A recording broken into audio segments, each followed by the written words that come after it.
E io ho sentito 2 colpi di pistola, proprio rimbombanti.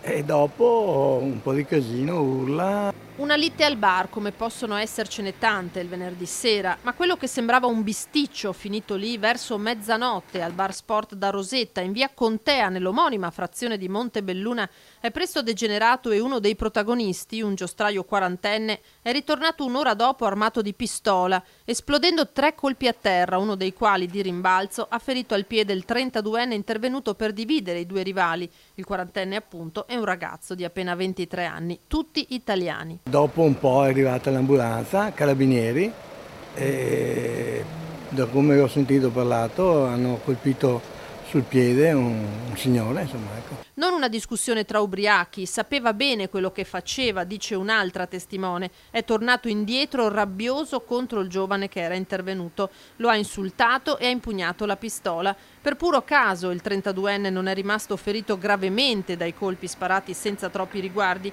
Il proiettile lo ha raggiunto di striscio, ferendolo al piede solo superficialmente.